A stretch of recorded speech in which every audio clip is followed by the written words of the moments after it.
Today I taught my all-time favorite class that I like to talk about. And, as a business professor or strategy professor, we often think that we have to teach about things like finance and accounting and, how do you put your strategy together and, think about Fortune 500 firms and all that kind of stuff. But I like to actually apply it to real life. And I teach a lot about, you know, real life things that happen in a real life, like relationships and um, what, the emotions that you might experience. How do you deal with certain circumstances, even though that there is, this is the right strategy? How do you deal with getting that message out there?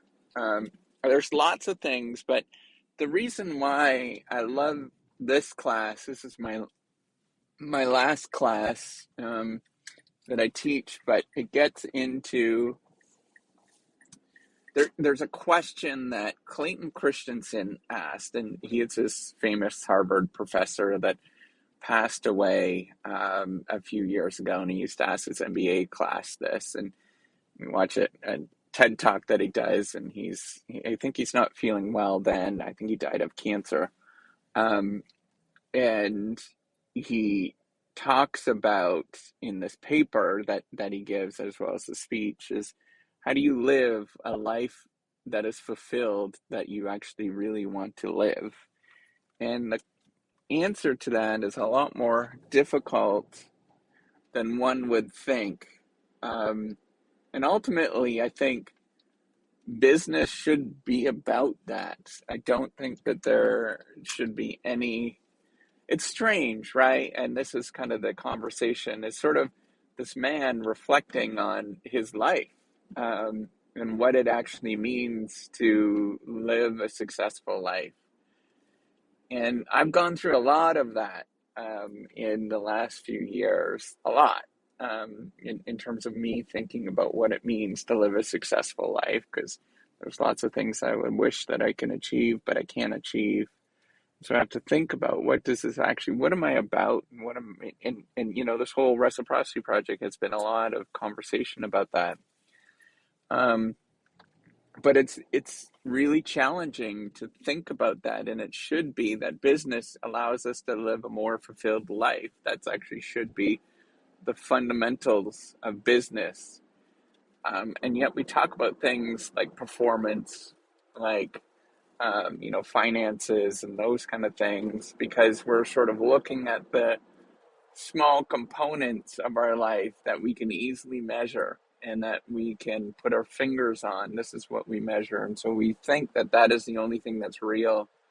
And yet, the irony is that, our salaries or, performance, so we might measure it in an organization, like return on assets and all that kind of stuff, are imaginary, made up things anyways, right? Like money in and of itself is a made up concept that we all agree upon and believe that's what something is actually worth.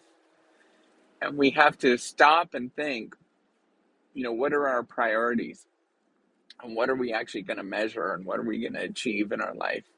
Because measuring things like our salary, firm performance, how much we actually achieve in an organization, those are things that are really easy to measure. And that's why we choose to measure those things. But how do you measure things like love, like joy, like, happiness? How do you measure, all of these different kind of virtues? You can't measure them. And we assume, and I think this is the problem that has occurred in the business, arenas. We assume that they're not important because that they are not measurable. And it's far from the truth. The things that we actually get the most out of life are from those virtues that we can't measure, and we never will be able to measure those things. It's sort of hard numbers that we tend to measure and we prioritize are the things that we don't, are the things that are easy to measure, and yet those are the things that matter the least amount. If I can talk about how much I actually love my wife and my family, my parents and all of those things, and quantify, how much I love my siblings and all those kind of things, it would be easy. But I can't. You can't quantify those things. And yet those are the things that are the most important in our life. Those are the things that actually get us through a bad moment. Those are the things that, we are going to experience. Each and every one of us are going to experience a bad moment where um, it might be a bad week, it might be a bad year, it might be a bad decade where we are just a lot of bad things happen. We might get cancer, we might get all of those kind of things, that we might have a divorce, whatever. But we need to know that those things, we need support from other people to get us through those moments. Work is never going to give that support. It's not the role of what work actually does. There might be some kind people that might reach out, but it's the friendships, it's the informal relationships, it's the ones that you actually see on a day-to-day basis. Those are the ones that you're going to trust, and they're going to reach out. They're going to reach out to you and be part of your life when you have those bad moments. So I'd encourage you to think about how you're going to live your life. I know that's like a really profound thing, but we need to get these resets all the time to think about what it means to live your life and to live a life worth living. And it's not meant to be an easy answer. It's not meant to there's not meant to be an answer, but you should think about what that means and prioritizing things that are important in your life, and having a moment where you need to prioritize those things and put them, work on them, work on things like, it seems obvious, but if you want to get more joy in your life, measure things that make you more joyful. Measure joy, and work on those, of achieving those things that make you more joyful, and actually get to the moment of being better off from doing that. It's one thing to measure money, and that does give people joy. Don't get me wrong. I'm not like it's an important part of life. It gives us resources to do things that we can't do by ourselves. But measure the things and think about the things of how you're actually going to live a fulfilled life. So money gets you the resources of where you're going to go, but you need to decide where you're going to go. And you need to measure whether you're actually achieving those things of getting to where you want to go. Measuring things, and you might not be able to measure it, but are you spending time with your significant others? Are you spending time with your spouse? Do you have some passion project that really matters to you? Are you actually pursuing that in your spare time? Is there a cause that you really want to tackle? And it's infinite. Like, it's something that you can't tackle. Well, what can you do to actually tackle that thing, to get to that moment where you're actually solving that problem? All of business, and I strongly believe this, all of business is about problem solving. And the key thing to problem solving, and why people get paid to do things, is because you solve other people's problems. And if you take that mindset and you solve other people's problems, and you figure out a way that it is actually doing good, it's a problem that needs to be solved, and you pursue that thing, you're actually doing a heck of a lot of good in this world, and whatever that looks like. But then also remember to prioritize the things that are virtuous, whatever that looks like for you, and whatever you want to do that makes you smile. Think about that.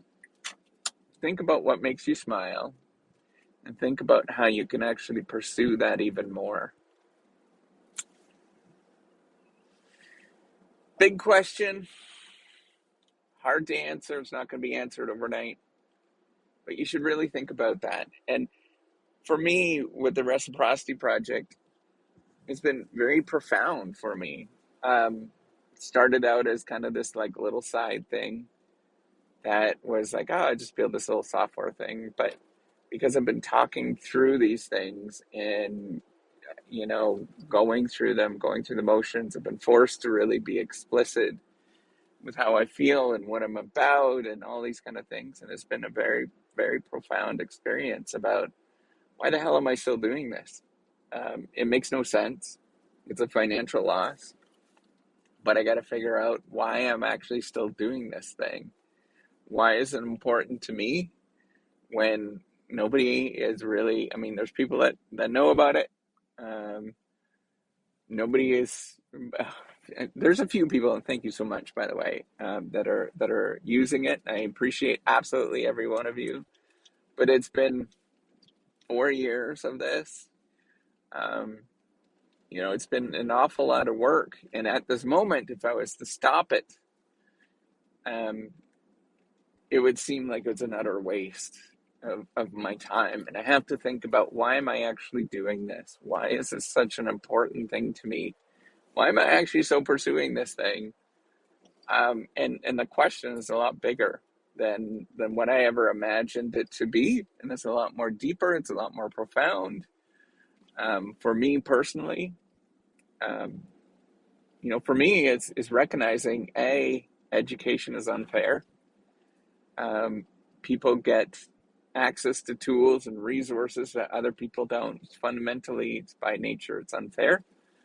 And me feeling grateful and appreciative of getting to where I am from where I was, and helping you think about some of these things. And me thinking about, this is an important thing, it's me thinking about when I was 27 years old, graduate student, PhD student, and feeling lost and alone, scared, all that kind of stuff.